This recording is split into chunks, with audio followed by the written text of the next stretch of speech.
Hey everyone, Michael O'Brien here, and today I have an interesting question for you. Does a rising tide really raise all ships, or do some of them sink in the process?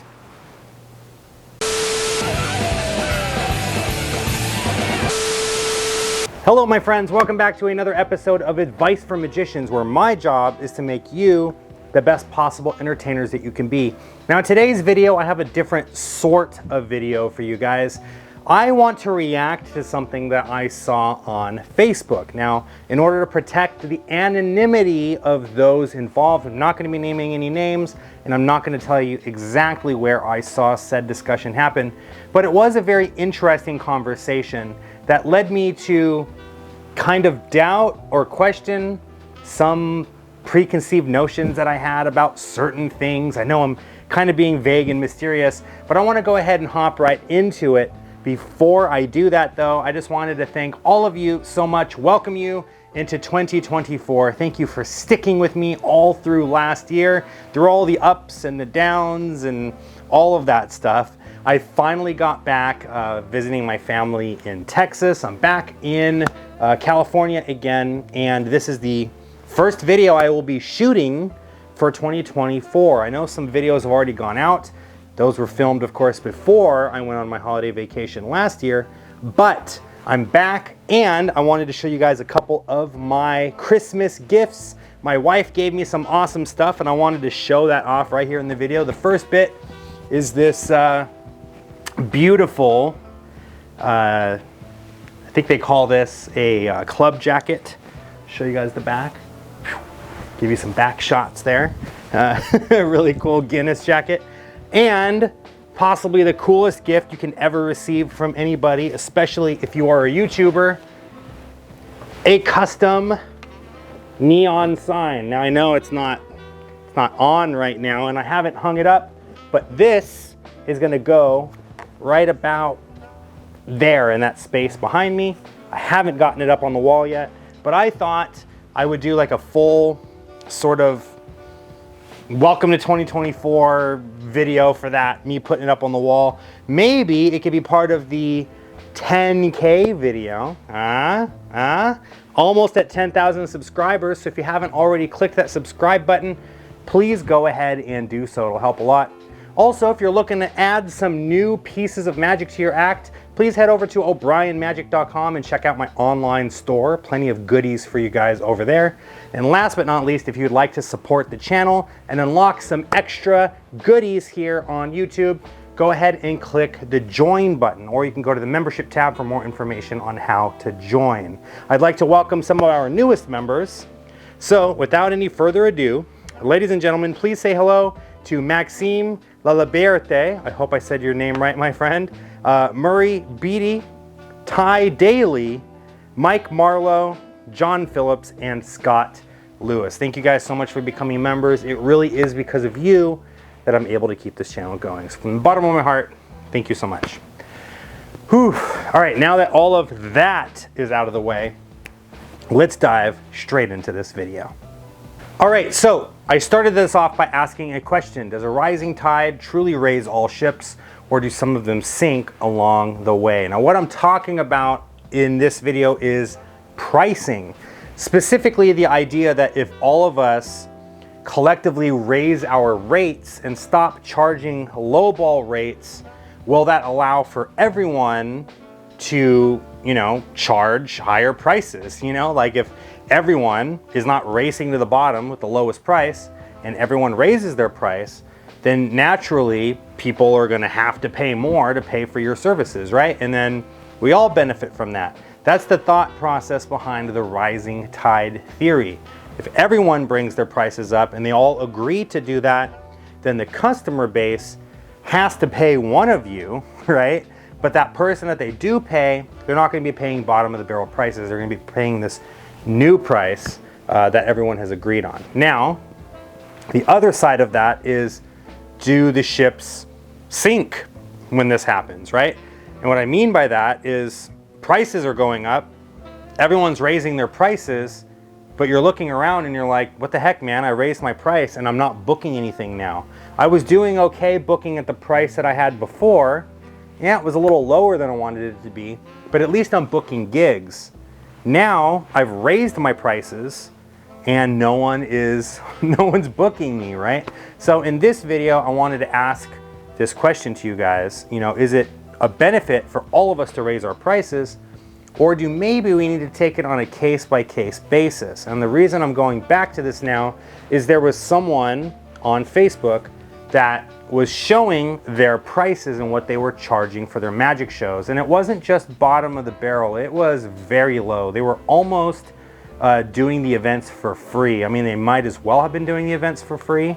And a lot of people in the community gave this person a hard time, and they were saying things like, you can't be charging these rates because now when the next magician comes and they want to book that client, you know, the client is going to be expecting to pay what they paid for you last time. And then when the price that they want to pay, which is a market price, not a high price, but like an average market price, this person's gonna be like, oh, shocked and chagrined. Oh my lordy, what are you talking about? I can't pay that much. The last magician that I booked only charged me this. Can you meet me there with what the last magician charged me? And it's like, I get it, you know? We don't want to be put in that situation where we're having to explain to the customer, no, like the magician that you got last time, you know, he didn't hardly charge you anything. This is actually what the going rate for a magician is, and now that person isn't wanting to pay that much, and now you're losing out on that opportunity to book that client, right? So these are kinds of questions that some people have asked. And I want to go back to that particular person on Facebook that posted this, because they posted a post on Facebook basically saying something along the lines of, I'm not going to be posting here on Facebook anymore. I don't want to be part of these magic groups anymore because I'm just over here trying to live my life and do my thing, and people are like harassing me and leaving me really nasty messages on Facebook and stuff like this, right? And so what I did was I went on to that post and I left a response, and it was a long response. It was very gentle and very kind, and it basically, you know, the too long didn't read version was, you know, you have to understand that these people are upset with you because you're charging way too low for your services, and then a professional magician's going to come along, and this person has told all of their family and friends, oh yeah, you can book a magician because they're only going to charge this, you know, and blah, blah, blah. And now all these people are expecting these prices, when in reality, the prices are a lot higher than they thought. And I carefully crafted, it took me like 15 minutes to type this thing, carefully crafted this thing, and I posted it, and I almost immediately in my gut had this feeling of regret, like, oh man, I shouldn't have posted that, right? And so what I did was I let it sit for about 5 minutes. It got a couple of likes, and then I was like, no, I'm gonna go ahead and pull this down. And I thought about it. I'm like, why did I take this down? Like, why am I feeling a certain way about this? And it's because this exact same thing has, and in some ways still is happening to me. What? You're thinking, Michael, what the heck? You've been on Penn Teller Fool Us. You're an award-winning magician at the Magic Castle. You've been doing this for so long. You have almost 10,000 subscribers on YouTube. What are you talking about? How are you charging bottom of the barrel prices? That's the thing though, I'm not charging bottom of the barrel prices. My prices are pretty decent. I mean, they're not low, but they're not high either. But I still have magicians telling me that I need to raise my prices because I am bringing the market down. So I'm over here thinking now, I'm complaining to this guy that he's bringing the market down and that he should bring his prices up a little bit more to be more, you know, level with my rates. And in the meantime, I got someone chapping over my shoulder here, breaking my balls, telling me I'm doing the same thing that I'm telling him that he is doing. And I'm thinking, man, it's like that there's always a bigger fish analogy, right? It doesn't matter what you charge, there's always going to be someone complaining that you're not charging enough because maybe they want to charge more, right? And so here is, I guess, sort of my, it's not really a solution because I don't know what the solution is, but here's what I'm thinking. I'm thinking that everyone needs to charge what they need to charge to be comfortable. If someone wants to charge $10 an hour for a magic show, and that's their prerogative, I say let them do what they need to do. You shouldn't base what you are doing on what someone else is doing. You shouldn't worry about what you are charging based on what someone else is charging. It is your job as the entertainer to figure out, how can I tell this person that what they are paying for is worth the amount that they're paying, right? You're not just getting some dude with a deck of cards that went to a magic shop, bought the latest trick off the shelf, and is now going to go show your family and friends. What you're getting is a seasoned professional, tried and true, tested material that he's been doing for years, professional quality sleight of hand. You're getting the Magic Castle experience. You're getting an award-winning magician. You're getting, this, you're getting that. You're getting all of this stuff. You're getting the wisdom, the years of experience that I put into what I do. You know that when you put your deposit down with me that I'm gonna show up.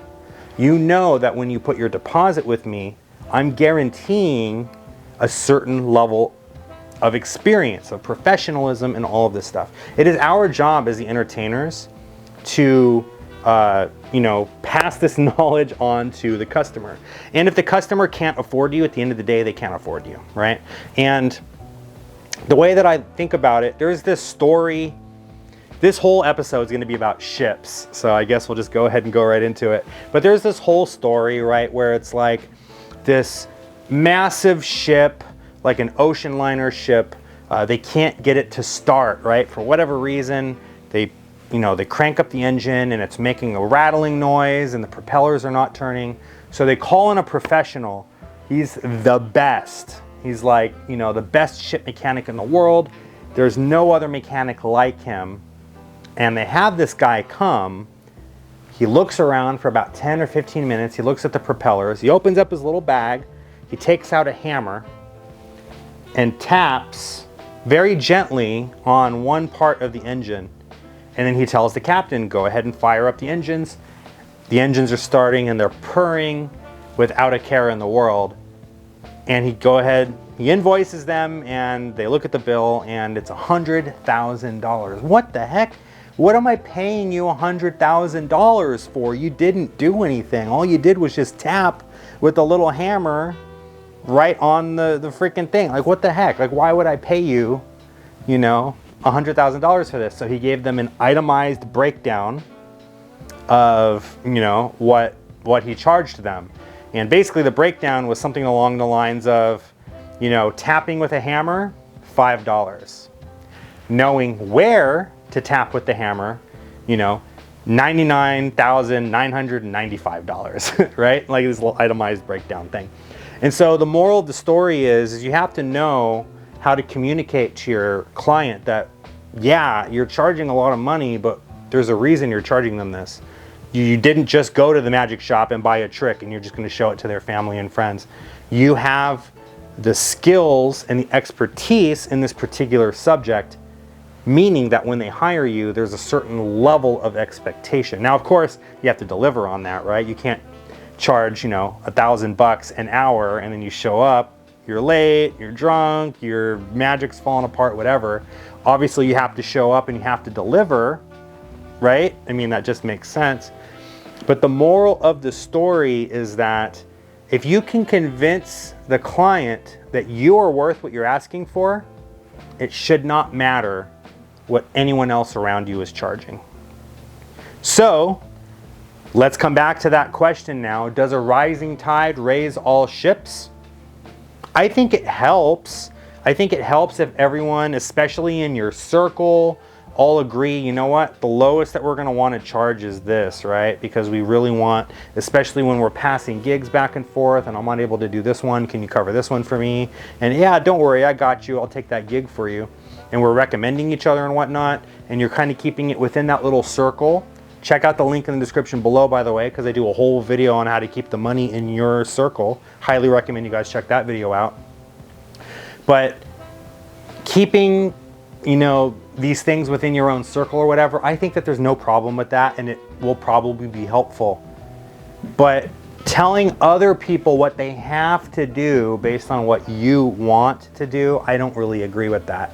I think that someone needs to do what they need to do to survive. If they need to charge a lower rate because that's what they feel comfortable charging, so that they can earn a living and they can pay their bills and they're not worried that they're not going to be making these payments. Because that's the same with me. I raised my rates and now it's like, oh man, I'm closing less than I was before. And the reason is because I'm so used to being comfortable at a certain level that now that I've ramped it up, I have to kind of overcompensate for that.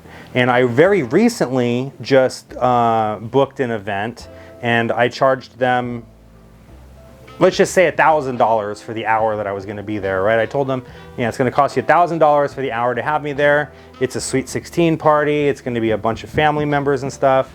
And they came back with, like $1,000, it's a lot of money, but let me ask my husband, see what he says, blah, blah, blah, blah, blah. So in my head, I'm thinking, oh man, I lost the gig, right? But then a day later, she responds, she's like, you know what? I talked to my husband and he said the absolute best we can do is $750. I know that that's not the $1,000 that you're asking for, but if you can do it for $750 or if you can recommend someone else that can help us, we would be very grateful. And you know what? I went ahead and I booked it for the $750. Now you might be thinking, man, she lowballed you. Like that's a $250 discount just because. But not really, because I was gonna charge her $500. But I doubled my rate and I quoted her $500 more than I was going to charge her. She lowballed me on that, but I still made more money than I would have made if I quoted her the $500, right? And she probably would have came back with, 500 is a little too high. Do you think that you can do 400, right? If I would have quoted her 1,500, she probably would have been like, do you think you can do 1,000? You see what I mean? Like it kind of doesn't really matter. As long as you do your job in communicating to them how much you're worth and that what they are paying for is worth it, it should not matter at all what anyone else around you is charging.